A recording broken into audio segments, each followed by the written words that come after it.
You actually did it! You memorized every feat, every spell, every obscure rule in that 150-page supplement nobody else even opened. You are a master of the system. You can build a character that just sings, a perfect engine of mechanical power. You're an asset, a powerhouse. You are absolutely winning Dungeons and Dragons. So why does it feel like you're losing? Why is the story starting to feel thin? Why are the other players getting quieter? Their turns feel quicker, but less certain. You thought becoming an expert would make a game more fun for everyone. You could be the tactical genius, the one who always knows how to solve the puzzle. Instead, you've accidentally created a chasm at your table, a power gap so huge that other players feel like they can't contribute anymore. This isn't a story you're all telling together. It's your story and they're just watching you play. This is the dark side of mastering your TTRPG system. It's that moment you realize knowing everything about the rules has, ironically, broken the spirit of the game. It's a quiet, creeping problem that turns a collaborative hobby into an accidental competition. So how does this even happen? And more importantly, what can we do about it? The desire for system mastery is completely natural. It comes from a good place. When we fall in love with a game, we want to understand it, to engage with its deepest parts. For some, that's diving into the lore. For others, it means getting under the hood and seeing how the engine works. Players who learn all the rules aren't trying to ruin the fun, they're trying to make it better. They want to build a character who's effective, who can pull their own weight and help the party succeed. In a game with life or death stakes, who wouldn't want to be as prepared as possible? It feels good to know you have the right tool for the job, whether that's a specific spell to shut down an enemy or a feat combo that lets you protect your friends. Mastery feels like the path to being a better player. You can help the GM with rules questions, offer advice to newer players, and execute a plan with tactical precision. This is often encouraged by the games themselves. Complex systems with hundreds of options seem to promise a rewarding experience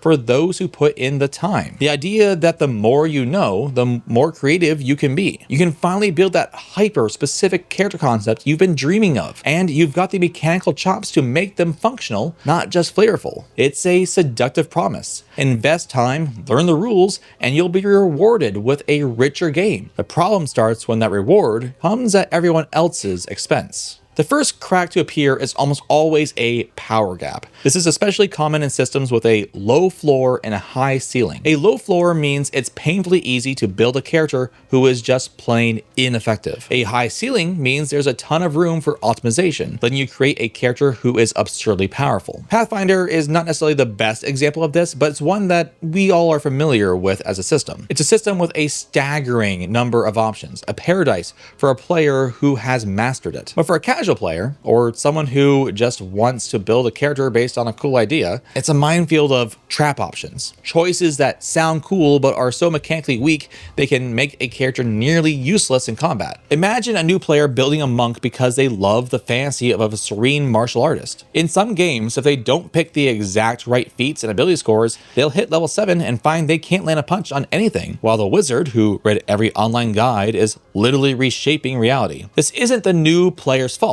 They made a character that sounded cool, but the system punished them for not doing hours of homework. This creates a massive disparity. The optimized player is single-handedly winning fights, while the narrative-focused player feels like it's a sidekick to their own story. Their turn becomes a formality, a quick whiffed attack before the real player takes over. That feeling of uselessness is one of the fastest ways to kill a player's engagement. They stop planning, they stop investing, because the game's mechanics are screaming at them that their contributions don't matter. The power gap becomes a participation gap. As that power gap widens, the story starts to die. The battle between mechanical optimization and story coherence becomes the main event. When a system practically requires mastery just to be viable, players learn to prioritize what works over what makes sense for their character. Suddenly, character concepts become secondary to powerful builds. The table fills with characters whose backstories are twisted into pretzels to justify a specific multi-class dip. The devout paladin takes 2 levels in Warlock to make a pact with a fiend because the synergy gives them a massive damage boost. The nature-loving druid suddenly learns how to wear heavy armor. These choices don't serve the story, they serve a spreadsheet. This forces the game master into a corner. Instead of crafting a cool story, the GM now has has to spend all their prep time trying to challenge the one broken character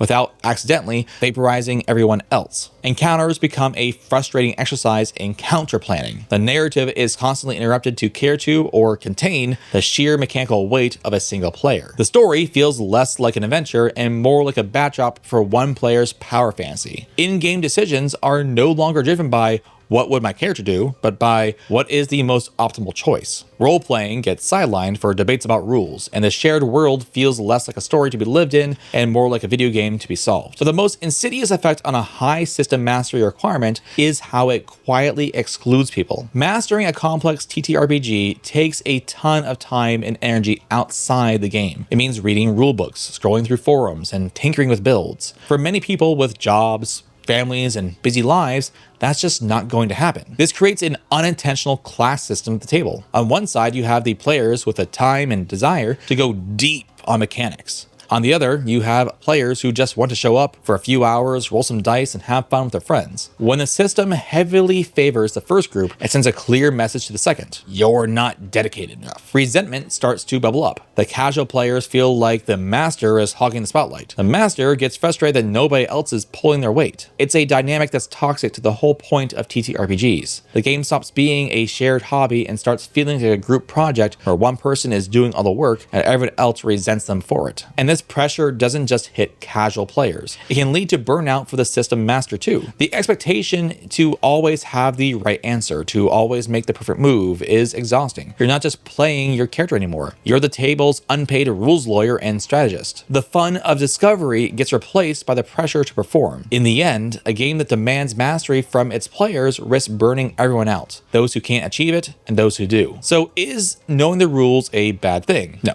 Of course not. The joy of getting into a system and really understanding it is a fun and rewarding part of the hobby. The problem isn't the player who masters the system, it's the system that demands you master it to have a good time. The good news is good game design can fix this. The key is creating systems with a high floor and a high ceiling. A high floor ensures that even a character made with zero thought to optimization is still competent and fun to play. It avoids trap options and guarantees a baseline of effectiveness. A high ceiling still leaves plenty of room for clever players to find powerful combinations. The gap between the floor and the ceiling isn't a large chasm. The difference between a casual character and an optimized one is noticeable, but not game-breaking. Modern game design is tackling this head-on by creating systems that support different ways to play. They bridge the gap between story and tactics, allowing creative, narrative actions to have a real mechanical impact, and they value character roles beyond just raw damage. For a fantastic positive example, just look at a system like Savage Worlds. It does a masterful job of balancing accessibility with tactical depth, making sure characters can contribute without needing deep optimization towards combat. Two key mechanics here are the test and support actions. A test is where a player uses a skill creatively to mess with an opponent,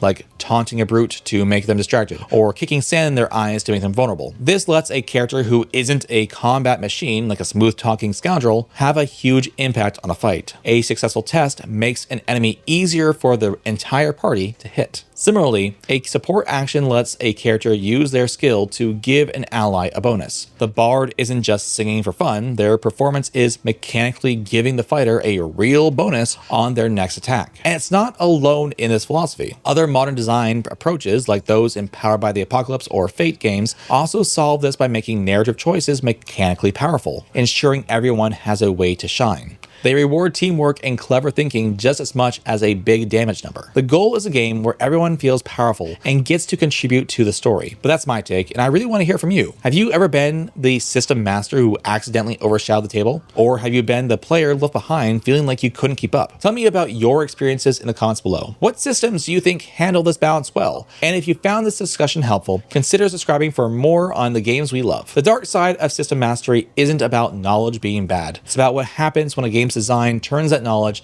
into a weapon that inadvertently targets your friends. True mastery of role-playing isn't just knowing the rules, it's knowing your table.